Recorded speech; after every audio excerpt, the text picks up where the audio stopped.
You are about to enter a captivating world.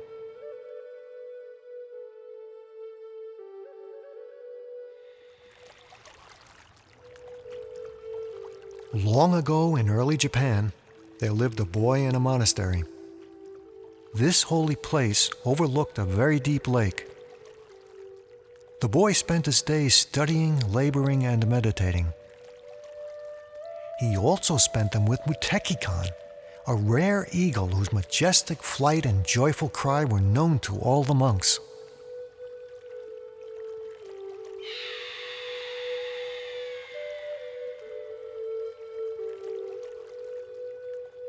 The boy's name was Koji, and the bond between him and Mutekikon was special.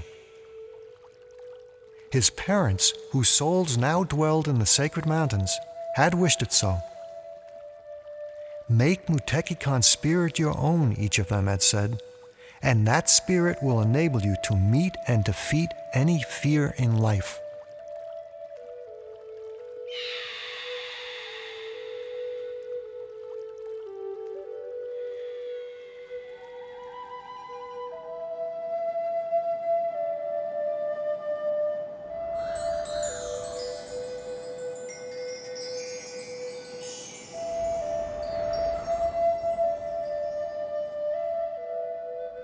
Koji liked living in the monastery. It was chilly during morning meditation, but he felt safe and he always had enough to eat. The monks were his family now. Indeed, to Zoan, the eldest, Koji became a son.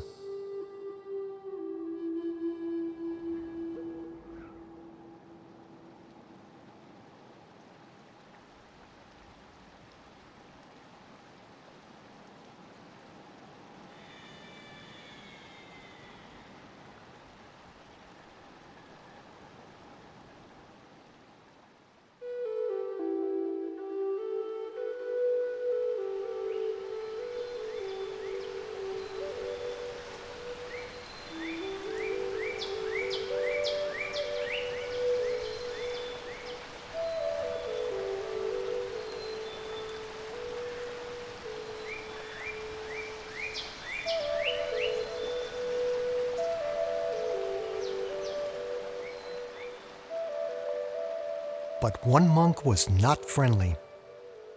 This was Haru, the master of the pond garden above the lake. When Koji and Mutekikon were there, Koji could feel Haru's glare. Perhaps Mutekikon's cry disturbs his harmony, his wa, Koji thought.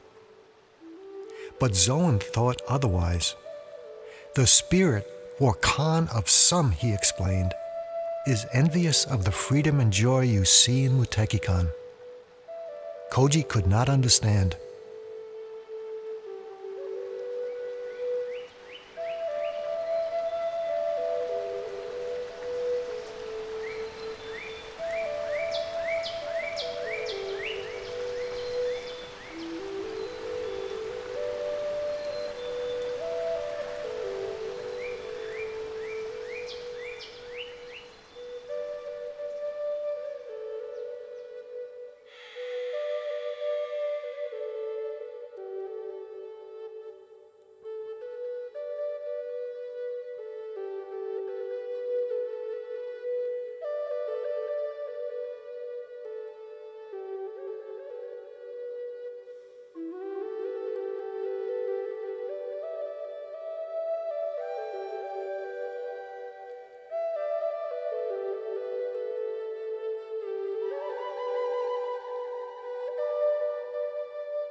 To avoid Haru, Koji and Mutekikon would go to the lake below. One day, Koji found a dead hawk along the water's edge, pierced by an arrow. This deeply disturbed him.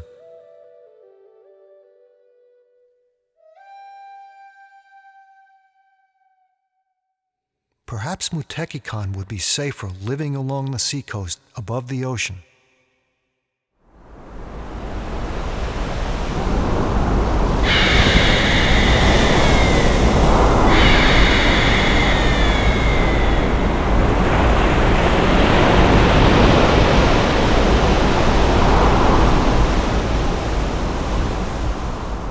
Koji freed Mutekikon's talons, willing him to return to the wild. But the bond between them was powerful, and Mutekikon protested with a long, piercing cry.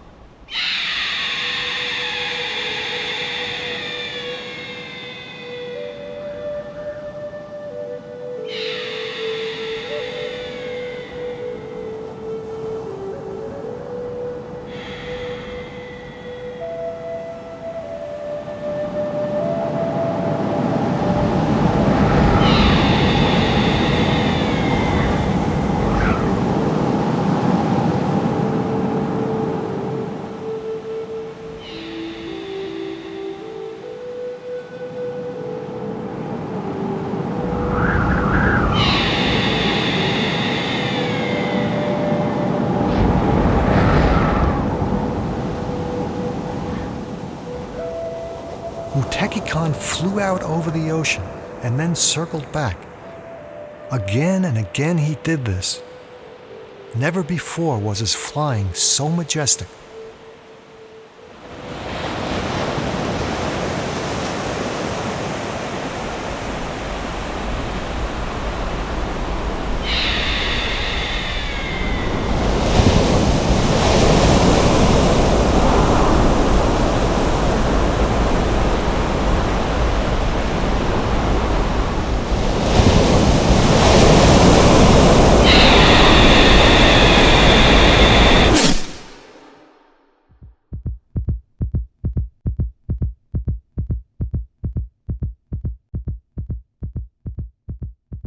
Suddenly, an arrow pierced the sky and passed completely through Mutekikon's body. The great creature silently dropped from sight.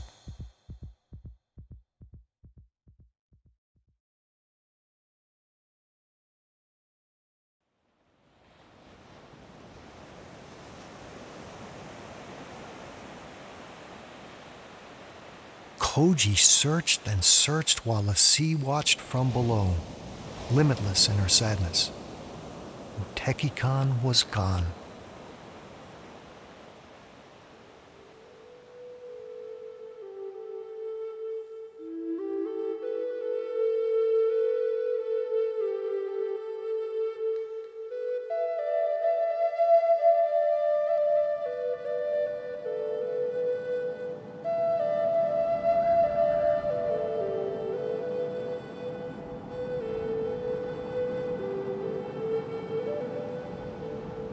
As happened each winter, the monastery was lost under snow and ice.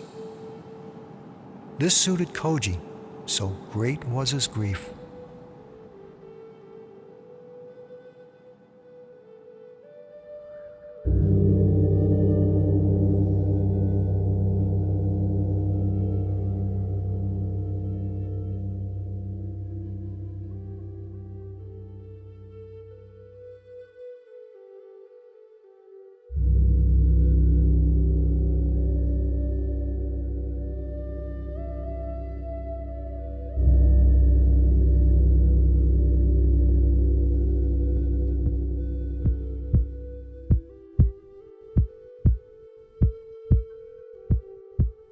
One morning, Koji found a broken arrow on his meditation mat and noticed that Haru was not in his usual place. When he looked into Zoan's eyes, Koji suddenly realized that Haru, a hunter as well as a gardener, had been responsible for the attack on Mutekikon and was now banished forever.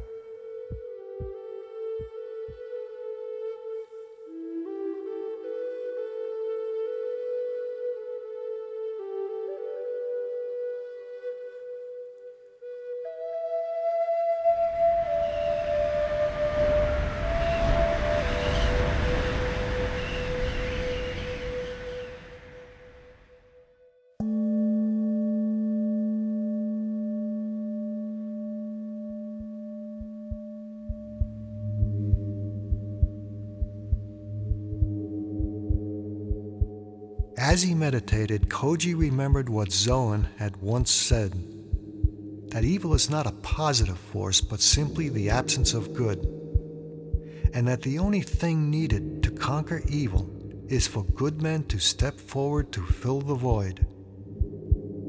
Even so, Koji kept thinking, has not evil been victorious? Is not Mutekikon gone forever?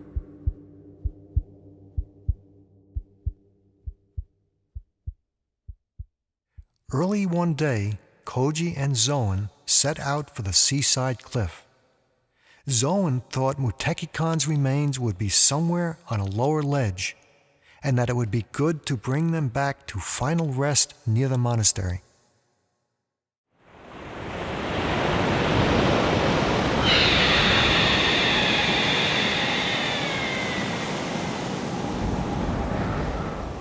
But as Koji and Zoan approached the cliff, they heard a glorious cry. Mutekikon! They looked up and suddenly an eagle was upon them. There was no doubt it was Mutekikon. Again and again he welcomed them.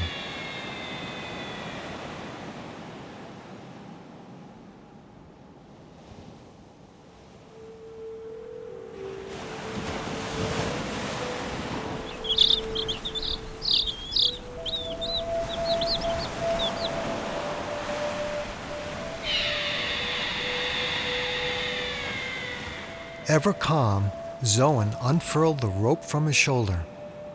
Lowered by the rope, Koji could see two eaglets and their mother to whom Mutekikon had plummeted one day, wounded in body but not in spirit.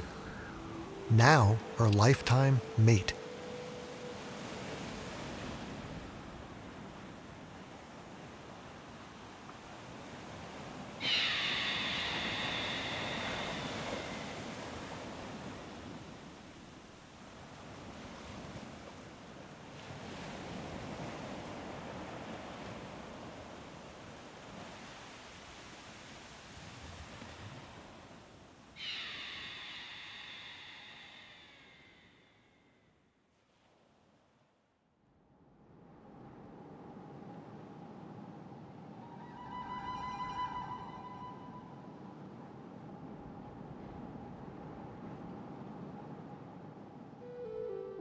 When Koji reached manhood, he passed back through the torii gate to the world outside. But he and Mutekikon often saw each other over the years. Their spirit was one spirit. Koji's own lifetime mate, and later their two daughters, also grew to know and to love Mutekikon. And whenever Koji faced fear about anything, he would visualize Mutekikon and hear again his wild cry of joy in flying free and alive on the wind. And Koji's fear would go like melting snow, and his wa would return. For Mutekikon, invincible spirit, was well named. Mutekikon.